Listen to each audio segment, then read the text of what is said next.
and welcome to ChapterSkip. I'm Sean. And I'm Joe. And I'm Mark, and we're bringing you movie reviews with a twist. And we're reviewing the movie You're Next.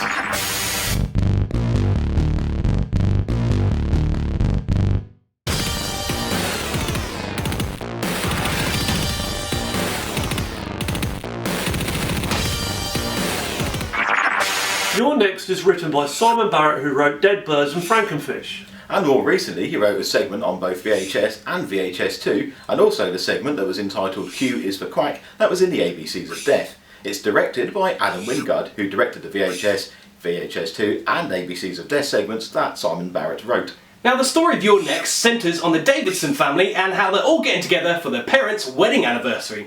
But as some of the family haven't seen each other for a while and are bringing their new girlfriends and or boyfriends with them, you can bet there's going to be some inevitable family arguments. Things aren't helped either by the fact that there's some folks outside the house and they're dressed in animal masks and they're not in the woods for an innocent spot of dogging either, as rather than some contraceptives, some lube and some novelty dildos, they're armed with crossbows and axes. Now, at this point in the movie, the villains look pretty threatening and the animal masks that they wore gave a great and scary aesthetic to them. They also like to try and scare the bejesus out of you by predicting your death by painting the title of the movie on the walls in blood. And thankfully these guys aren't just killers. The killers were perfect grammar and spelling. So then I smashed the window of the car, right, hot-wired it, got in it, the police were chasing me, got out and shot one of them. Oh, I'm loving the new GTA. No, that was this morning. Real. Sean? What are you doing? Is that fan mail? Well, it's just like a piece of paper with some letters on it all randomly jumbled up. Is this some sort of code or something? Well, it says U R NXT. Let's have a look. Next.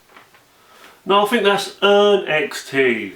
Maybe it's an acronym or something like Uncle, Required Near, X-Ray Tomorrow? My uncle doesn't need an x-ray. He's in prison for fingering a squirrel. I don't get it. You're next. Who, me? No, him. What, you mean me? No, you. Me again? The girly man there. He's next, and he's going to die. Why didn't you just say that then? I did. I pointed at you, and I sent a letter. Well, you could have been more specific, you know, maybe use some proper spelling and grammar or something. Just remember, you're next. Oh, me again? Bloody idiots.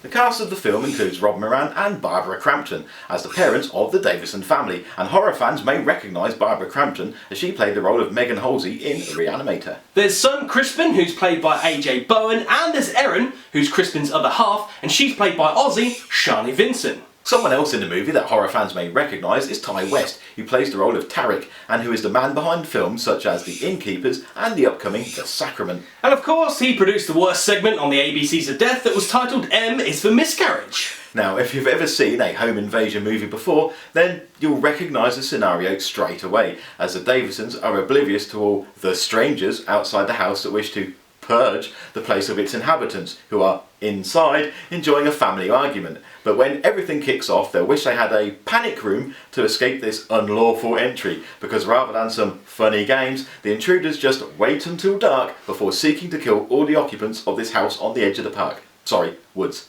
Now, with the house under siege, you would think the first thing to do would be to call some sort of emergency service, but there's no phone signal. So various members of the family decide on different methods of dealing with the situation.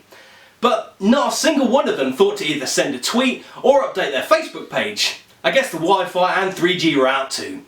Damn it. However, Erin makes the smartest decision of her life and heads to the kitchen and makes a sandwich. Although in all the madness, she forgot to get the cheese, the pickle and even the bread, and she just started rummaging around in the kitchen drawers looking for weaponry. Guys, I know that masked guy was a bit dumb, but do you think he's actually going to come and kill me? Well, he did say you're next, and he did point at you. Yeah, and he definitely pointed at me, right? Maybe.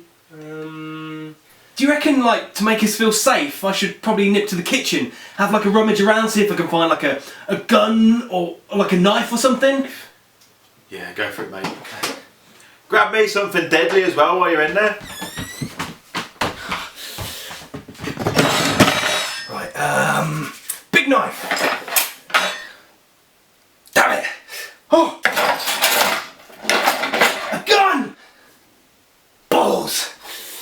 hammer! Mark can have that. Got something, boys?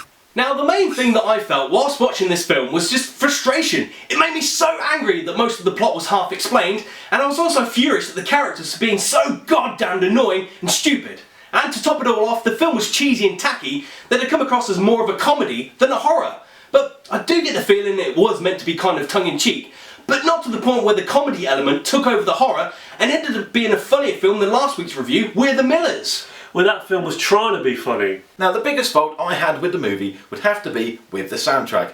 I'm not saying that the soundtrack was bad, it's just that it felt really schizophrenic. At first it was typical horror stuff, and then it switches to playing that familiar Inception type wah, and then it had this cool 80s soundtrack that was really good, but seemed out of place when it just made a sudden appearance right at the end of the movie. Now, in my opinion, You're Next lacked both execution and originality, and towards the end of the film it felt more like I was watching a grown-up version of Scooby-Doo, with people running out of one door, then back in through the window, then out the door again, then back in through the window, and then they repeat the whole process again. Zoinks!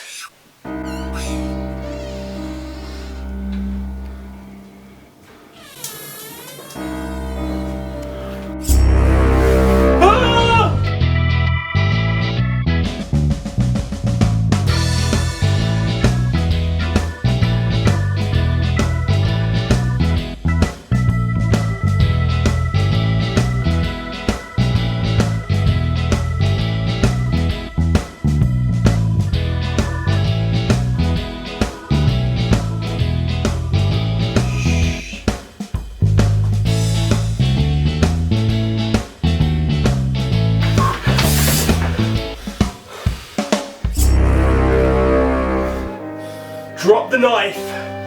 This couldn't come soon enough.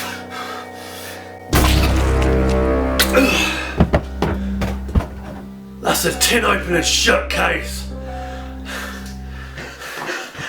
Guys, spatula. Spatula, teach him. Yeah. Guys, oh come on, you try and think of a spatula pun. Ain't easy. The film takes the concept of the home invasion movie, and although it doesn't really do anything new, it does shift things around a bit so that it manages to keep its own identity. Unlike this year's other home invasion movie, The Purge, which took a really good premise and then made a complete mess of it. You're Next managed to take the idea and run with it so that it remained entertaining, and it had a few inventive deaths, including one particularly mind-blending moment that I don't think I've seen done anywhere else before. It's not a brilliant movie, but it is entertaining and does exactly what it set out to do, and for that, it gets my recommendation. This movie was bad. It felt messy and unoriginal, and the character development and story was just severely lacking. I had no connection with the protagonist. Hell, I would have settled for liking the Mask guys, but they ended up feeling like the wet bandits from Home Alone. In a nutshell, You're Next is the conglomeration of Scooby-Doo and Home Alone with gore. Sorry, did I say nutshell? I actually meant nutsack. A big, droopy, cheesy, hairy nutsack filled with blood. As home invasion movies go, I felt this was one of the more better ones, with some great death scenes blended in there for good measure. I also liked the 70s horror feel to it, with the synth-driven music that comes in towards the end. Yes, the plot was a bit predictable, but overall, it was a good film. Thanks for watching this You're Next movie review. There are mixed reactions here at ChapterSkip, so as always, we would like to hear you guys have your opinion on the film. Did you think it was a unique take on the home invasion movie, or just a messy, unoriginal film? Leave your comment down below. We hope you enjoyed this video enough to subscribe. If not, head back and watch some other reviews. Hopefully, they'll change your mind. Thanks. With the heavy drip sizzling. With the heavy synth-driven music that comes in towards the end. Drip sizzling, it sounds like somebody's going to fight Harry Potter. And with the synth-driven sound of music and then... Sound of music. Sound of music.